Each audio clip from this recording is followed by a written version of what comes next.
My name is Mike Cleland, and I have spent the last 16 years researching owls.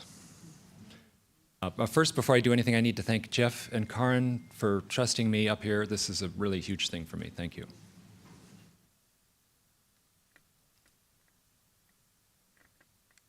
A lot of people reach out to me, and I get a lot of stories. And a man contacts me, and he meditates in an orchard behind his home. And at the end of the orchard, there's a hillside, and there's a forest. And he goes back there to meditate. It's quiet there, so he's sitting, meditating, and he hears this awful screeching coming from the forest. Like it's loud, awful screeching. So it's intense, and everything about it scares him. And the hair on the back of his neck stands up, and he wants to leave. He wants to run away. But he says, no, I'm going to face this. I'm going to need to face this. So he goes into the forest, and it doesn't take long, and he walks up, and there's a big owl on a branch. And the branch is at about eye level, and this owl is looking right at him. And this is what he said. He said, this thing was screeching at me. This thing was looking at me, and it felt like it was angry at me. It felt like it was chewing me out. And eventually it flies off. And he walks back to his house, and his wife and kids are there, and dinner, and he says, this thing happened to me. And he explains what happened in the woods with the owl and the screeching, and his wife and kids, they just kind of glaze over. They don't get it. So after dinner, he gets his camera, and he goes out. He walks through the orchard and back to the spot in the woods, and he says, my family doesn't believe me. I need a picture. And then this happens. And I said, what were you meditating about? What was your intention? Here's what he said. He told me, I was at a point in my life where I felt everything I had been taught was a lie. I was meditating to the source of creation. I was praying to see through the veil. I was praying for answers. I was struggling with what God is. Now, there are no UFOs in this story, but this is everything about the role of the owl. This guy was struggling with what God is. And now, I'm not at all churchy, but I recognize the mythic power in his intention.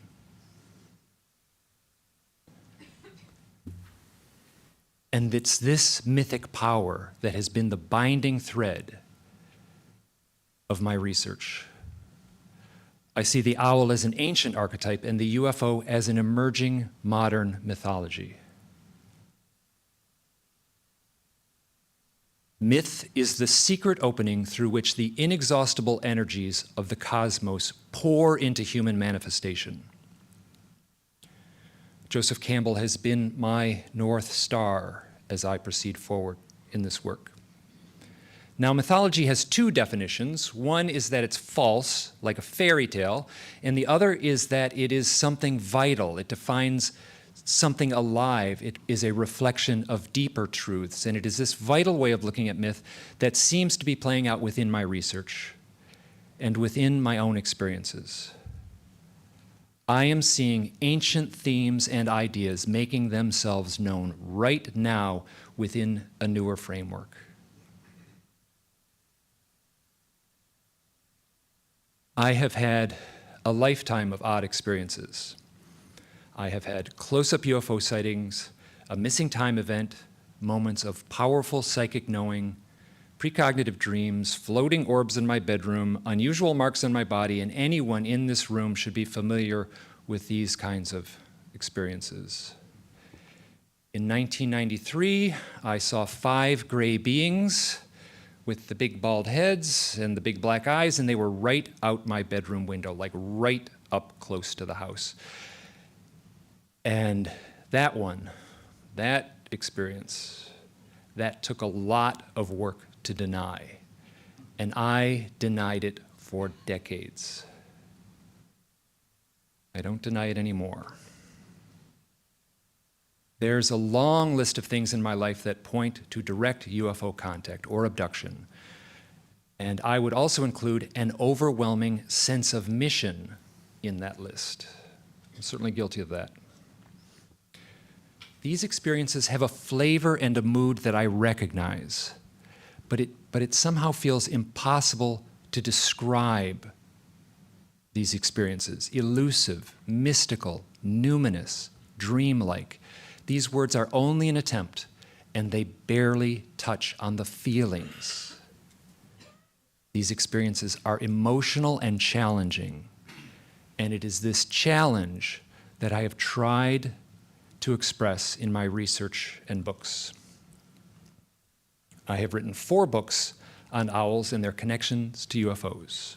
And one of these is a novel, and I wrote this because fiction seemed the only way where I could attempt to convey the eerie mood of these experiences. And in these books, I argue my case using stories. And a lot of these are my own stories. And these are not simple stories. They don't have a tidy beginning, middle, and end. Instead, they follow a sort of loopy logic, and the narratives kind of circle back on themselves without any real conclusion, and this is normal. The owl and the UFO, for me, are blurring within the stories. I see the owl as a Zen koan with wings. And it's an alarm clock, too. And I could say the same for the UFOs. This book, The Messengers, was my first book on owls, and it has synchronicity right on the cover. And this is something absolutely ubiquitous within the people who have had this contact experience. They are on the receiving end of heavy-handed synchronicities, and everyone says this. I feel like I have spent a lot of my life in a synchronistic cloud. And it's not just me, it's the people around me too. I seem to somehow be influencing their synchronistic events.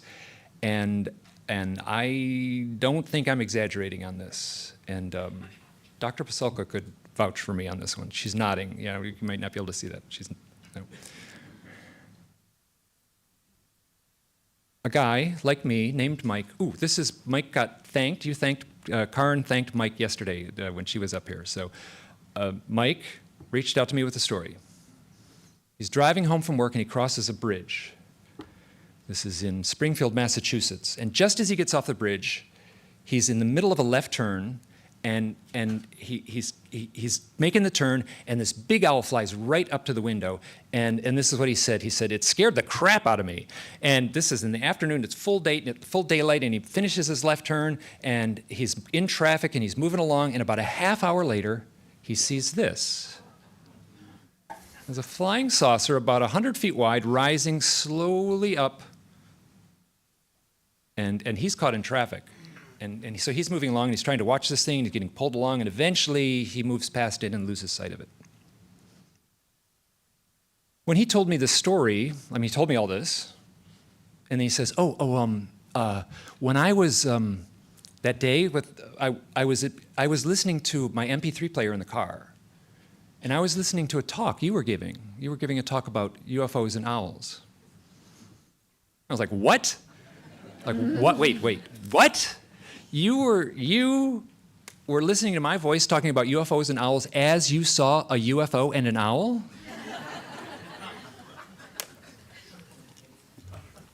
If you Google UFOs and owls, I am the first thing that comes up in about the next 20 or things listed below that. So if anyone, anywhere in the world has an experience with a UFO and an owl, it's going to take them about 2 mouse clicks and they're going to find me. And at the top of my site, it says, "I want to hear your owl stories." So consequently, I am flooded with stories, remarkable stories. These are stories with such wonderful richness and such mythic power.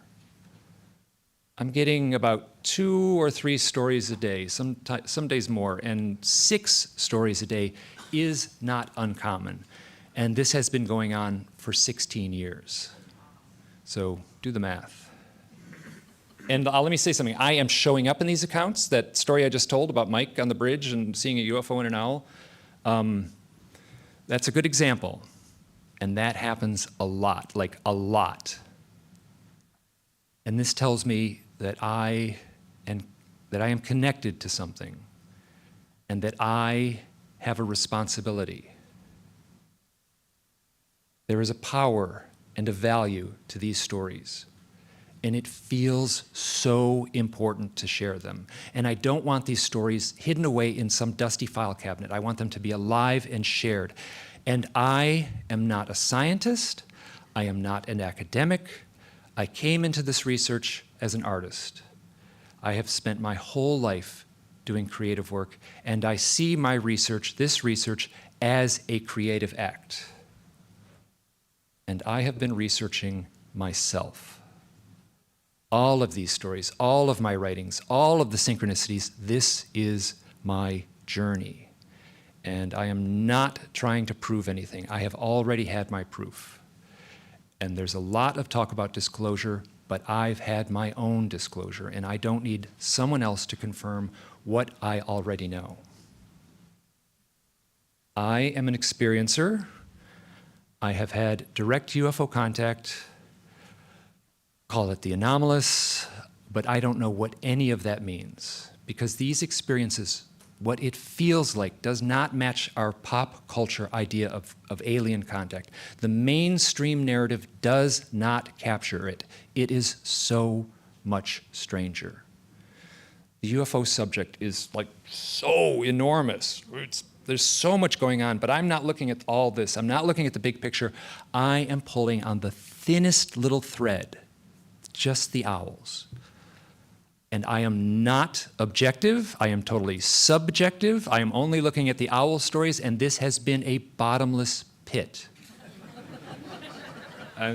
The owl is the tiniest facet. It's this little point in this huge mystery, and I'm focusing all my energy on this little outlying fractal. And now I'm not talking about the screen memories. I'm talking about real owls, and these owls, these real owls, are showing up at such highly charged moments. And the stories people tell me are so rich and so reassuring. The owl is symbolic of the night and of the dark and of the hidden realms. And I've also come to see the owl as symbolic of the ultimate mystery. Who are we? Why are we here? What does it all mean? These are the questions that beg to be addressed within this narrow sliver of reports. And this has not been easy. It has been hard. This has been terribly difficult to try to process. I have spent years doubting my sanity. I am tied into this, and it feels impossible to untangle myself from it. And it's not just me. I am not alone in this. I am certain there are people in this room right now that understand what I'm trying to say. There have been times in my life where I endured such a torrent of experiences, UFOs, so many owls, and absurdly powerful synchronicities. Our society, our mother culture, says this cannot happen. But from my direct experience, it happened. And there is an awful anguish trying to live with something that we are told is impossible. This creates such a tension, and within this crisis, some part of me crumbled away, and something new needed to be reborn. And I'm standing here talking about this right now, and I am that newer person.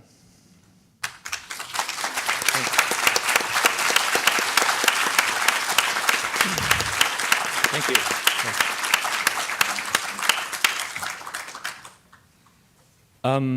When people reach out to me with their owl and UFO stories, which happens a lot, I ask them a series of questions. I used to ask a long list of questions. I've boiled it down to just 4, and these are all I really care about. Number 1 would be what was leading up to the event, and by event, I mean either an owl experience or a UFO experience, or most probably a blurring of both of them. And the second question I would ask is, what changed after the event?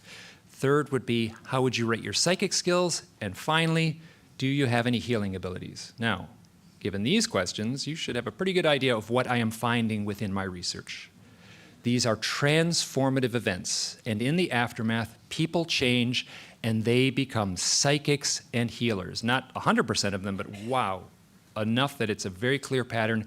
And most of these people who are doing healing work are doing work like Reiki. They're doing energy work like Reiki, and this little data point about Reiki is remarkably consistent. And shamans reach out to me, they find me, and they have a lot of owl experiences, and they are most certainly doing healing work too. Now, I should say I did not discover this thing. Whitley Strieber is here in the room, and his book, Communion, is the very first nonfiction book where owls and the contact experience are directly connected. Now, Whitley didn't discover this either, but he did tell his story, and he told it beautifully. And I cannot overstate the importance of this book and its influence on our planetary consciousness. This is my iPad, and it is a great tool for research because I can click on a book online, and in just a few seconds, I can have it, and I want to search out a word.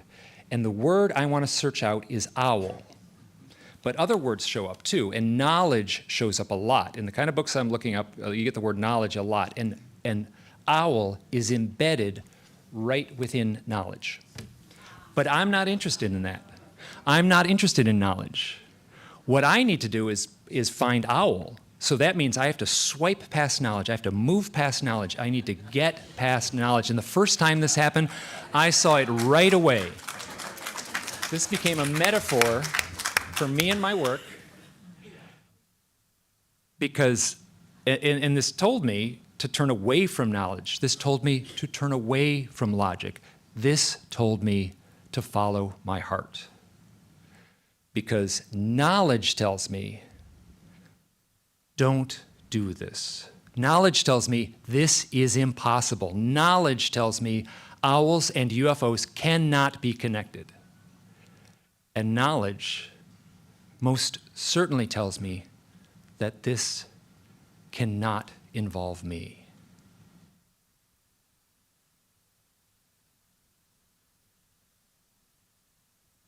But I did follow my heart. Doing this work has meant letting go. This work requires abandonment and trusting my intuition. We are confronted with a genuine mystery, and there is a lot I don't know, but I know what I feel, and that is something different. And I have worked hard to trust that and to follow where that leads. The ancient folklore of the owl arose in our consciousness for a reason. Our ancestors were having the same experiences that are now filling my email inbox. This is an ever-present mythology that has been part of us since we stepped out of the cave. And now, the modern UFO story is holding that place in our collective psyche. An ancient mythology is playing out right now in real life experiences. And within these stories is such a power and such a mythic beauty. And it is this hopeful, mythic power that keeps me pulling on this thread. It remains entirely engaging, and I would drop it and walk away if it weren't so rewarding. It's as if reality itself is acting as a metaphor.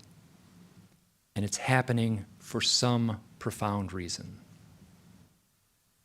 It's as if all of these experiences, or maybe the intelligence behind them, have conspired to make me do this work. That is a bold thing to say, but that's how it feels. I have tried to let go and allow a deeper story to emerge. Thank you.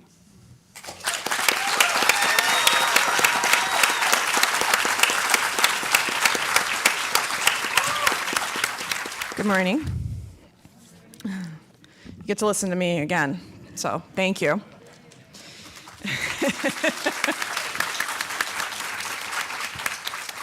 Thank you. And thank you to Mike. Hearing these experiencer stories, this work is very personal for me, and a powerful talk like that reminds me about how important this is. So, all right. I'm a phenomenologist, and I'm also an ethicist. And these two interests have always been intertwined.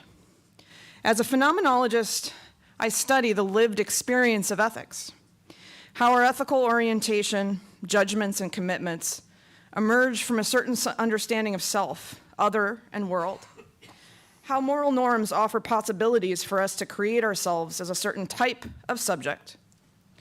Our ethical values are always intertwined with core understandings of who we are, what the world is, and how the world ought to be. I've studied the lived experiences of individuals who report contact with UFOs and their occupants over the past 5 years. In these accounts, I see the lived experience of ethics present in at least two ways. While some report positive and uplifting experiences, more often, the experiences are subversive, disruptive, or even traumatic, and experiencers are left feeling ethically violated by the apparent non-human beings. Simultaneously, many experiencers emerge from the contact experience with a new understanding of ethics and a new process for formulating ethical judgments and orienting themselves in relation to their existential possibilities.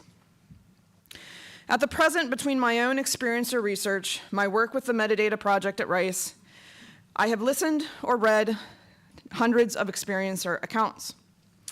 A turning point in my own intellectual journey came when I read the account of Matthew Roberts, who unfortunately couldn't be here.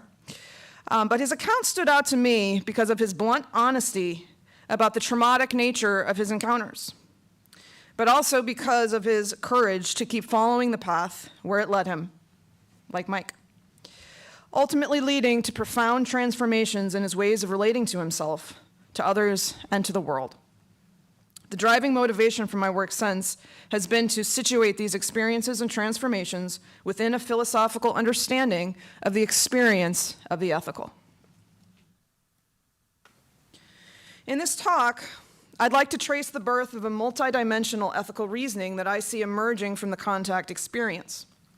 Beginning with the assertion from Emmanuel Levinas that ethics precedes ontology, I'd like to present that the confrontation with a radical unknown other sows the seeds for subversive and transformative elements of UFO encounters. Experiencers feel the call of the face of the unknown other, a desire to enter into an ethical relation. As the contact process gradually results in a new understanding of their subjectivity, what I will call a multidimensional subjectivity, an accompanying multidimensional ethic is born.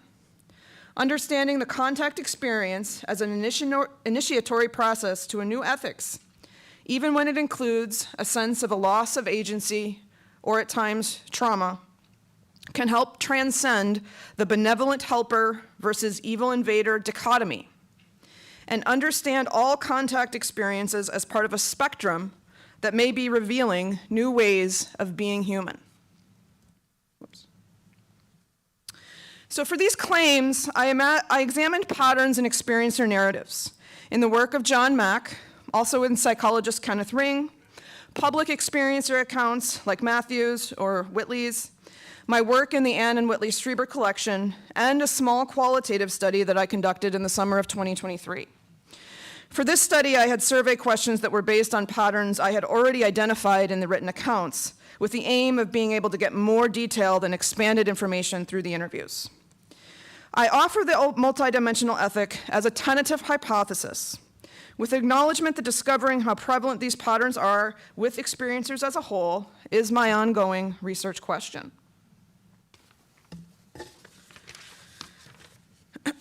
My research methods are phenomenological. I begin with the description of what appears, in what modalities, and I suspend judgment on its source or origin. But I also practice a distinctly existential phenomenology. I ask, how do these experiences change the individual's conception of the lived world and how they organize and value their experience? As Mike says, these experiences are inherently emotional and challenging. They challenge and ultimately subvert deeply held beliefs about the parameters of who we are and what the world is. Importantly, I start from a position of bracketing. I ask what appeared in what modalities, and how did they, the experiencer, interpret and make sense of the experience. I then look for patterns. In this talk, I will both describe as well as offer interpretation, philosophical interpretation of these patterns. I do think we can learn from these experiences, the possibilities they offer us for thinking about who we are and how we relate to the apparent non-human other, as well as what this means for how we relate to each other. A pattern that I've noticed repeatedly is that across a wide variety of different kinds of contact experiences, sightings of beings, abductions, or even vivid dreams or dreamlike experiences, individuals emerge with an expanded understanding of themselves, a multidimensional subjectivity. By this I mean an understanding of the self as not limited to the body, or to the present, or to the current form of embodiment, or even to physical reality itself. In my exploration of experiencer narratives, central themes include the experience of consciousness not being coterminous with the body, involving at times out-of-body states. Some report experiences of past, future, or parallel lives, as well as being displaced in their experience of time. Experiencers also have a new understanding of their conscious abilities, the nature and boundaries of their own consciousness, as psychic phenomena, such as telepathy and precognition, are reported during and in the aftermath of the encounters. Developing an expanded conception of their own subjectivity not only initiates a new reasoning process in the individual, but often reframes the experiences themselves, and they are no longer understood only within the plane of embodied human interaction. This multidimensionality is linked to a new hierarchy of values, an expanded sense of moral community, and a new anchoring of their intersubjective relations. The contact experience is fundamentally an experience of otherness. French phenomenologist Emmanuel Levinas detailed the human experience with what he calls radical alterity. When confronted with the face of the human other, he was all talking about human experiences, Levinas argues that we are called by a radical alterity that points us towards something beyond the parameters of purely physical experience. We realize in the face a lived experience of the world that transcends what can be articulated in rational or academic concepts. The responsibility we feel towards the face of the other prompts us to form language and concepts so we can communicate and care for them. In this way, Levinas argues the desire for ethical relation precedes ontology. In the phenomenological exploration of experiencer narratives, we see the truth of ethics preceding ontology illustrated. Confronted with a radical and apparently non-human other, and one that appears intentionally elusive, individuals are confronted with an alterity that is truly unknown and existentially disruptive. Simultaneously, they feel called, sometimes even obsessively so, to rise to the occasion of communing with this other. Even though many experiencers begin in places of resistance and fear, especially if the encounter is non-consensual and traumatic, time, integration, and very importantly, a sympathetic witness, a compassionate practitioner like John Mack, Whitley's wife Anne, or Matthew Roberts' brother, allows the experience to be brought into the realm of the shared. And this can overcome the barrier of resistance. In the following passage, Levinas explains that the presence of another inherently resists full conceptualization, but this need not pose a threat. So he writes, "The resistance of the other does not do violence to me, does not act negatively. It has a positive structure. It is ethical. The first revelation of the other, presupposed in all other relations with him, does not consist in grasping him in his negative resistance or in circumventing him by ruse. I do not struggle with a faceless God, but I respond to his expression, to his revelation, end quote. Experiencers may face even more extreme forms of resistance. Not only can the experience with the NHI not be conceptualized fully, but they often feel themselves bewildered, ethically violated in the process. It takes an integrative process to work through this initial ontological shock and trauma to transition into the positive structure that is described by Levinas. But when this occurs, experiencers seem to realize that this radical other, while subversive and disruptive, is not a threat, but an opportunity, a new expression of existence that we have the privilege of responding to. A large part of working through the sense of violation seems to come in the realization of multidimensional subjectivity, an understanding of the bigger picture aspects of these encounters and their effects. Additionally, it is aided by a realization that the Western human focus, ethical focus, on individualism, autonomy, and consent is relative to a particular embodied human experience. So through this transformative process, a new way of organizing and assigning value to their experiences emerges that includes different layers of moral thinking. In other words, I see experiencers beginning to morally reason through 3 different lenses or aspects of themselves. At one level is the embodied material self that reasons and acts in a distinctly physical environment. Even as experiencers may explore their subtle bodies, experience the quasi-physical realms, they simultaneously become more grounded in their bodies as the anchoring point of their current lived experience. At the level of the embodied human, I've observed several common themes of evolution in their processes of reasoning. A widening of the circle of moral concern to include members other than humans, non-human animals, plants, and very importantly, the earth itself become moral stakeholders, members of the moral community. Second, I've observed more focus on non-interference, respecting the self-determination of others, including those non-human others. A utilitarian focus on the evolution of the species as a whole, as well as, and very importantly, centering the we over the I, placing the welfare of the collective over their own individual gain. While they have a deeper understanding of themselves as unique and autonomous individuals, their ethical focus shifts to putting the concerns of the collective as primary. The next layer to the moral thinking is the distinctly interspecies ethic, in which experiencers recognize an expanded and more nuanced sense of we, in which they are not at the top of the evolutionary hierarchy. Anthropocentrism and human supremacy are subverted. An experiencer I'll call Andrews told me, there is this incorrect sense that we humans are the masters and commanders of known reality. After my experiences, that completely went away. Or consider this passage from Mack, who found his abductees opened up to an expanded notion of identity as they processed the abduction process.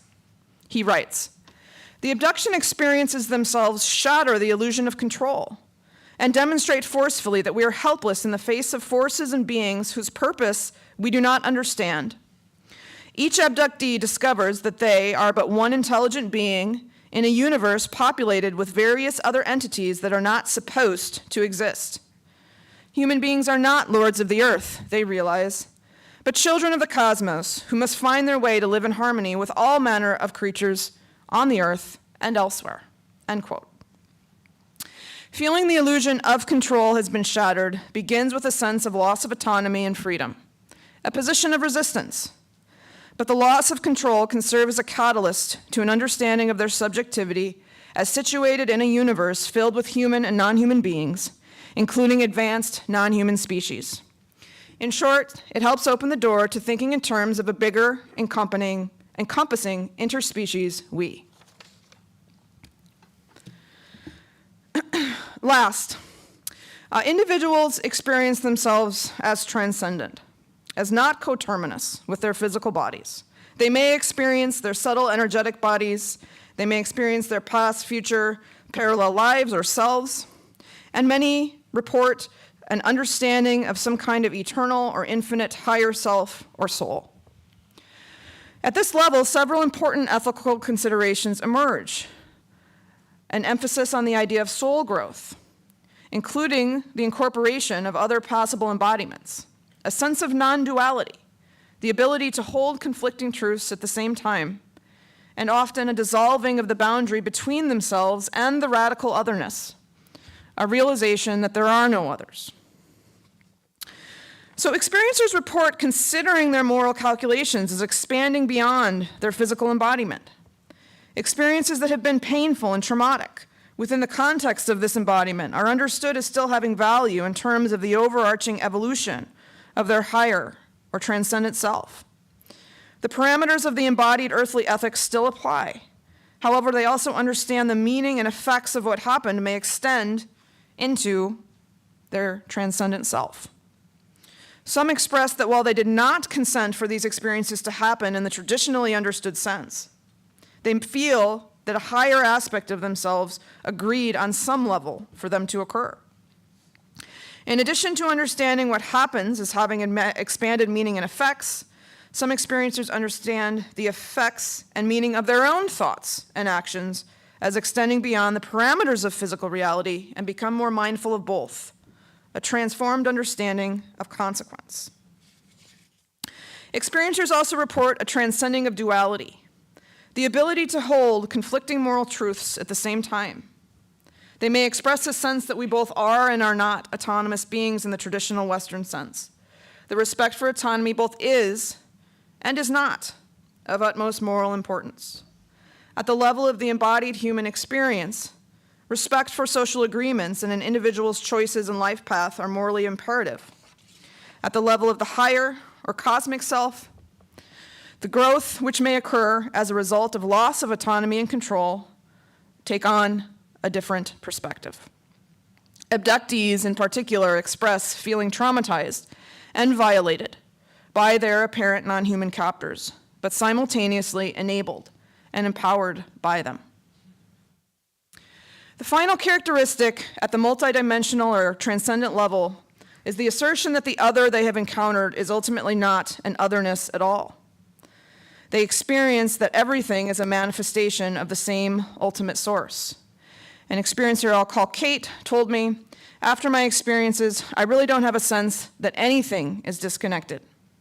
Another told me, the biggest takeaway for me regarding these experiences is how everything holds together.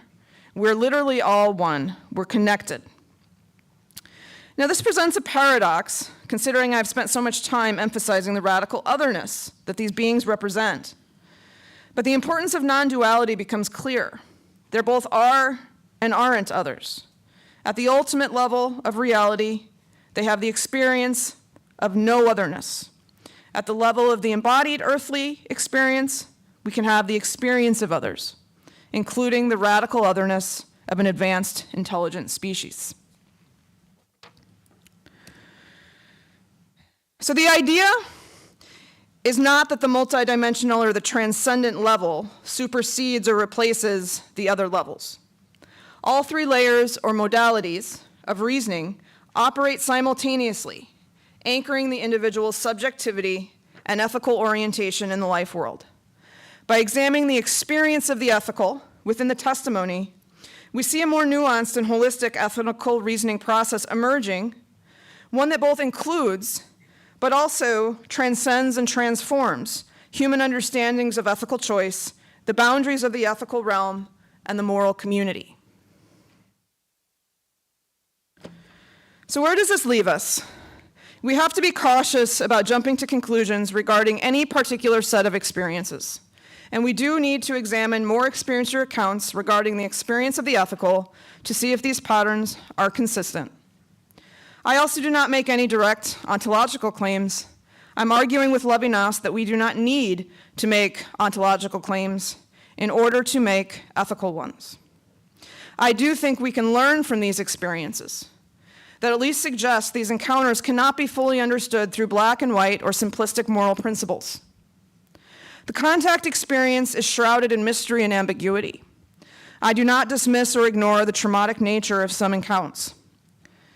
We must leave all types of encounters on the table. But if we only view what occurs through the three-dimensional lens of Western human ethics, we're missing a large part of the story. Experiencers speak from a unique lens, but we all have the opportunity to learn from these experiences and the opportunities that they reveal for human subjectivity. Experiencer testimony shows us the contact experience can help us step back from our assumptions about how the world is and how it ought to be, making room for a new understanding of our relationship to all forms of life. It also poses a distinct counter-narrative to the idea that the UFOs or their alleged occupants should be perceived as a threat to humanity. The multidimensional ethic holds possibilities for a new grounding of our ethical subjectivity, one that leaves our exploitative and oppressive relationship with Earth and with each other behind. A blueprint for a new story for humanity, if we have the courage to write it. The narratives from experiencers illuminate possibilities and opportunities that the confrontation with a radical, unknown other offers us. Thank you.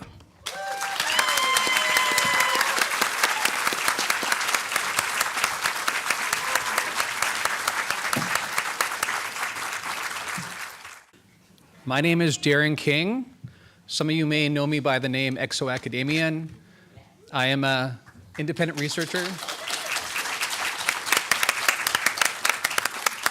Thank you, I appreciate that. I'm an independent researcher and podcaster. I have 3 different podcasts. I'm knee-deep in this research. I'm also an advisor to the John Mack Institute, and so I'm appreciative to Jeff and Karin. And as the lore goes, Karin and Karen, who's also here, were in a U-Haul truck going from Cambridge down here to the archives, carrying all the John Mack archives in the truck, listening to my podcast, apparently. And that's how Karin first heard about me, and we got connected, and the rest is history. I've also been involved in the metadata research project for archives, been really happy to be a part of that too, and happy for this opportunity. I want to talk today about something I think is even more important than disclosure, and it's the implications of the phenomenon for the future of human civilization. And I would say that it's highly important that we get this message, and Kim referred to some of this, and I'm going to build on some of those themes as well as what Mike talked about as well. So I'd ask that you listen with your head and your heart today. So I want to talk about the difference between actual reality and our models about reality, and the ways that that trips us up and helps, ends up as a consequence, makes us miss the important messages. So I want to begin by quoting physicist and luminary of high technology, Federico Fagin. He said, quote, "Many forget that a theory of reality is not reality. As Heisenberg states, physics is not a representation of reality, but our way of thinking about it. This forgetfulness often leads to a denial of those phenomena that the theory cannot explain." This is from his book, Irreducible. I highly recommend you read it. And this is really important for today's topic, because what often happens is this topic gets excused, dismissed, explained away, not because it doesn't fit reality, but because it doesn't fit the model. And some other people have touched on that as well. So we have all this outlier data, and it goes back in history. And when people think about it, actually our current physicalist tendency to view the world through that kind of lens, that's a fairly recent thing. But what ends up happening is we excuse that data, and whereas that data should make us question the sufficiency of reductionistic materialism, we excuse it because it doesn't fit the model and miss the entire point. So that's the first major consequence that we need to think about. And when we talk to people outside of these circles, because this is kind of a shared tribe here, we should remind people of that the data, it's not that it doesn't fit reality, it's part of human experience, therefore it's real, as Jeff often likes to say. It just doesn't fit the model, so we should therefore question the model. The second aspect I want to question is this notion that we have zero information about the intent of these beings.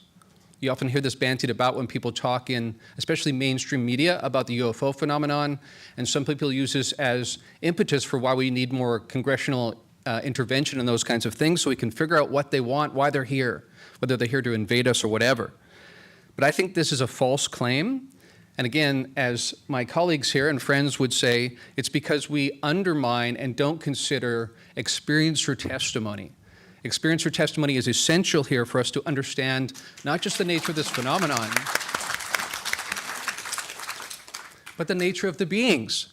Because the irony is we talk about UAP and often don't even get to NHI and what they are.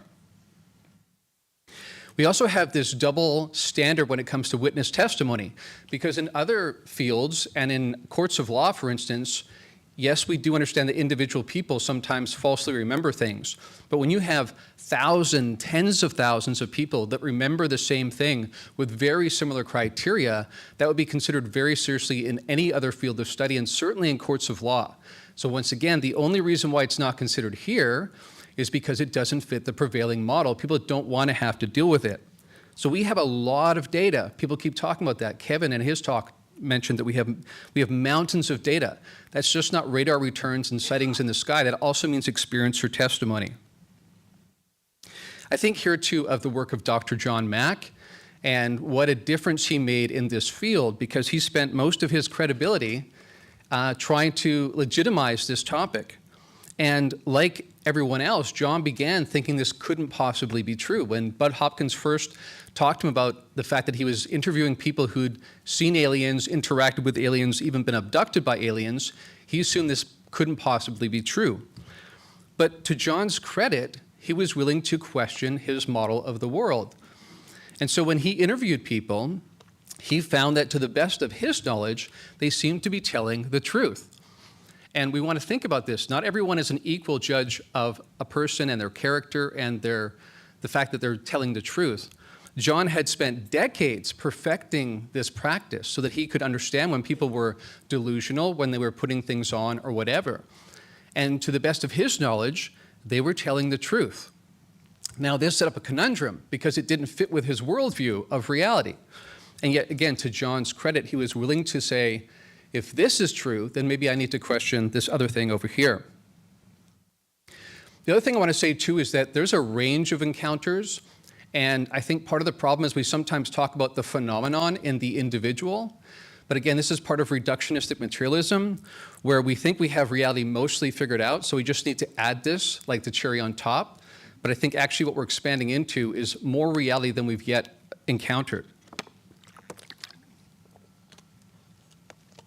So the topic I want to talk about today, and the subset of encounters I want to talk about, is a subset. This is not to deny the fact that some people do have overwhelming experiences that remain overwhelming over time, and we should expect that, because I would actually talk about something I often refer to, which is spiral dynamics. And this is a sense that when you go into any culture of the world, you can take the center of gravity of that culture and determine their stage of development in terms of consciousness. And that's actually very predictive of where they will go next, assuming there isn't some sort of major cataclysm or something to make the consciousness regress. So I would argue this is actually true of these others too. This is kind of a cosmic default, that stages of consciousness are emergent and build on top of each other. So that being the case, some of the non-human intelligences we encounter might be lower on that spectrum, and they may still have a service to self kind of mentality. But others are very tapped into this oneness, this non-duality that we're talking about, and it's those subset of experiences I want to talk about today. I also want to say that, and Kim touched on this as well, initially these experiences are completely overwhelming. They are, as I like to say, discombobulating. And that's for numerous reasons. Number one, the stigma. You've been told your entire life this couldn't possibly be true, and yet you're having the experience. So as Mike talked about, this makes you question your sanity initially. Secondly, the actual nature of the experience. This is when the hard sciences people can come in and help us in the future. Something about the nature of the dynamic of the experience, a different vibratory rate. There seems to be this alignment where they come down in their vibratory rate, we go up. And that is really, really intense for the human being just to be in the presence of these beings. But an important point to make here is that that's not a sign of malevolence, that's just overwhelm. And we need to really distinguish those two. We need lots of nuance in this topic, and unfortunately in our soundbite-sized culture, that tends to not happen. Very interestingly, for those who have time to reflect on this, the more time they have to reflect on it, the more you see people going from a neutral to negative perspective to a neutral to positive interpretation of their experiences. They come away changed people. And once they've had time to deal with that initial trauma, that initial overwhelm, that ontological shock, as John used to like talking about, then there is a change in who they understand themselves to be, how they understand reality. So for a significant subset of these people, a non-dual perspective emerges. Non-duality, often translated from the Sanskrit term Advaita, as in Advaita Vedanta, refers to a philosophical and spiritual understanding that there is no fundamental separation between the self and the rest of existence. At its core, non-duality asserts that all apparent distinctions, such as subject and object, self and other, mind and matter, are ultimately illusory or relative, and that reality is a unified whole. The reason why this is so essential is that the revelation ends up being as much about who we are as who they are, and indeed what all of this reality is. I also want to point out that initially, again, when you're in the presence of these beings, your consciousness tends to expand, and so that can feel like a death of sorts. It's the death of the ego self. And depending on a person's stage of consciousness, depending on how much they're fused to this being all I am, this body, mind, this experience where I was born to these parents, the more that's your only and fused understanding of who you are, the more that's going to feel discombobulating. Those who've already been on that journey already will experience this as expansion. And even those, again, who initially experience it as a kind of death, as a kind of compression, eventually let go of that, and they have this expansion experience. And as a result, there are these persistent worldview changes that arise from these experiences. And we need to pay attention to this. And I think, again, this is one of the most important revelations that we need to take away from this. It's not just that we're not alone, it's that we've misunderstood who we are all along and what reality is. So what are some of these persistent worldview changes? Number one, there's no more concern with materialism. These people don't come back wanting to make a bunch of money or to want to build things or gain status, those kinds of things. They have no concern with that at all because they've experienced themselves as expanding into everything, connected to everything. And therefore, this idea that I'm going to collect these little nuggets makes no sense to them anymore. They also, very importantly, have no fear of death. So something about the actual nature of this experience makes them realize they are an eternal being, that the body they're used to dwelling within is just one kind of shell. And that changes them fundamentally, and they have no fear of death. They also sense they have a mission on the planet afterwards. And as Kim alluded to, they often, in the presence of these beings, recognize that they have memories of lifetimes, modalities of existence that go beyond this one, and that motivates how they want to live. And that makes them want to come back and share this information because it's transformative and it awakens their heart, most importantly.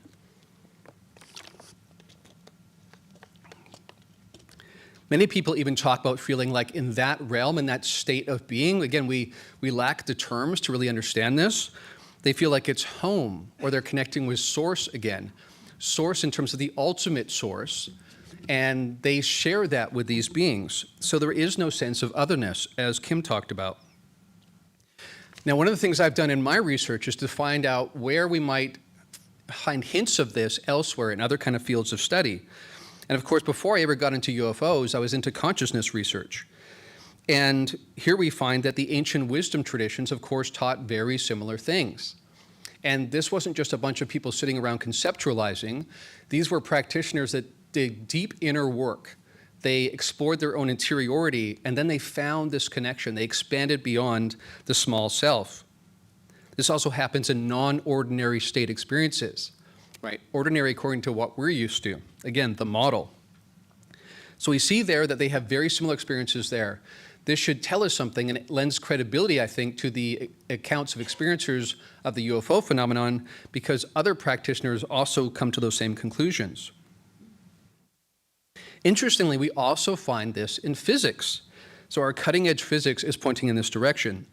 So Nima Arkani Hamed has done groundbreaking research here, And he would argue that the math itself is telling us that space-time cannot be foundational, that some deeper structure gives rise to space-time. And this has implications for when we demand that these beings show up in space-time as we usually experience it. So in physics, we used to think that if we kept breaking things down into smaller and smaller parts, we'd eventually figure out what everything was made of. But as we pursued that, we eventually found that there really are no subatomic particles per se, but rather just excitations of this underlying field, which again speaks to this oneness that the experiencers encounter. We also think about the hard problem of consciousness, this idea under physicalism that the physical structures of the brain give rise to our consciousness. We understand now that that's not true, and that the brain, if anything, acts more like a transducer or even a reducing valve to reduce what we're exposed to. And the default waking state that I assume we're all running on right now is just one modulation of consciousness amongst many. Donald Hoffman, psychologist, has done great work here as well, and he would also say that we need to distinguish between our model of reality and reality itself, and even more so our perception and underlying reality. So he would say that evolution has shaped our perception, and really what we're experiencing right now is more like a desktop screen, an interface with icons. We are like avatars to each other. So again, to demand that if these beings are real, they must show up in the auditorium right here is to misunderstand the difference between our perception and reality itself. In fact, Bernardo Kastrup, philosopher, who's argued for idealism, this notion that consciousness is primary, not the physical structures. In fact, even more so, physical structures, physicality itself, is just one modulation of consciousness. So he goes even farther and he says, quote, "Physics is the study of the behavior of perceptual contents, not of a world outside and independent of existence." So once again, we have this collapse of difference and otherness. And the sense that even when we study reality, we can never take ourselves out of the equation. It's always through our conscious experience that we're studying the world, measuring the world. So we have remarkable common ground, not just amongst experiencers who run into non-duality and an expanded sense of themselves and reality, but we see this in ancient wisdom traditions, and we even see it in our science, in neuroscience and physics. And what this exposes is something that I think is highly consequential. In fact, I started something called the Essence of Being Initiative, which is classes and coaching really helping to maximize human potential and to find practical ways that we can explore ways to expand our consciousness and remove the distortions that separate us from this interconnected field. And what I'm speaking of here is what is referred to in the ancient wisdom traditions as the illusion of separation. And as a subset of that, you have the illusion of scarcity. And I would go so far as to say that all personal, interpersonal, and collective challenges primarily arise from this illusion.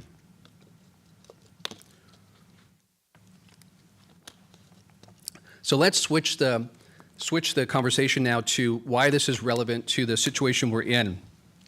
The beings themselves frequently say to people that we have run amok in our pursuit of technology, and alongside of that, we have not pursued consciousness. We have not expanded our sense of who we are. And this is becoming increasingly consequential. So our technological development is run at a high speed, and our consciousness development has not kept pace.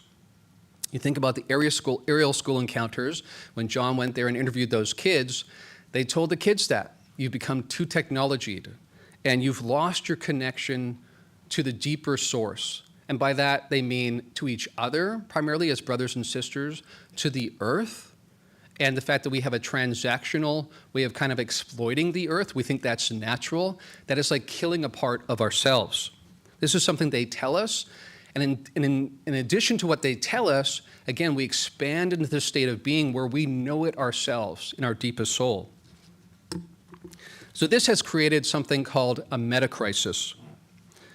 And this refers to the underlying crisis that is presenting all these different crises.